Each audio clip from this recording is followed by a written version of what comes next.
consequences of what they're now doing in Eastern Europe. And Marc Morano seemed like a good man to start with. Marc, thanks so much for joining us tonight. So I want to know what the effect on the United States and on the purchasing power of the average person is likely to be from what they are doing right now over there. Well, we're already seeing, first part of it is in California, $6 a gallon. Gas is already up $1. Estimates are $7, $8 a gallon possible with recession if Putin, who we've given all of this power to by literally shutting down U.S. domestic energy. Just a little history lesson here. In 2020, the United States was back to 1952 with energy, not just independence, but energy dominance. We were the world's largest oil and gas producer. We had more energy exports than imports, more energy production than consumption, and we hadn't done that since Harry Truman was president. Joe Biden came in, and he said first thing he wanted to do was jail fossil fuel executives. His energy secretary had done a video singing about no more gasoline, the world's aflame. Obama's energy secretary, Chu, had said he wanted European-style gas prices. So what happened was he started shutting down the Keystone Pipeline, banning drilling on federal lands and ANWR, and he started defunding banks through environment, social governance, all sorts of things. So a war on fossil fuels happened.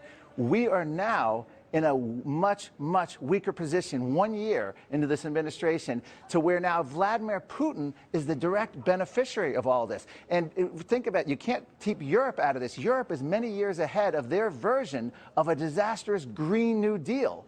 And one professor in Europe actually said it's a typical Marxist garbage is what they've engaged in. And they've begun shutting down their energy. So the whole world has been empowering basically three places: the Middle East with OPEC, China, and now, of course, Vladimir Putin's Russia. So the people that are screaming the loudest that we need to go in and save democracy in Ukraine have destroyed our energy independence and dominance and made us so much more vulnerable to whatever Vladimir Putin may or may not want to do. If you're making energy more important for your own people, you obviously hate your own people. I think it's that simple. In one sentence, just if you could answer this question, is the Chinese government, which clearly is no respecter of human rights or even its own people, are they making energy more expensive for Chinese? No, there's estimates they build about a coal plant a week.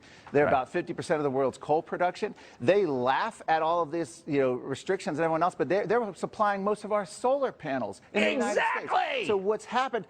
But here's the thing: they're not going to learn. Academia has been calling for this for decades. This kind of an energy policy. What have they done? The Washington Post a few months ago, Tucker, actually said that if Jimmy Carter had won a second term, there would be no climate crisis. They lamented that Ronald Reagan won.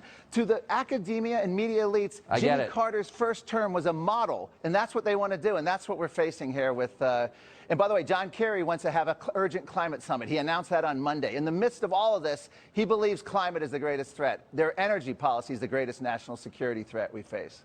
Perfect. Marc, great to see you. Thank you. Thank you.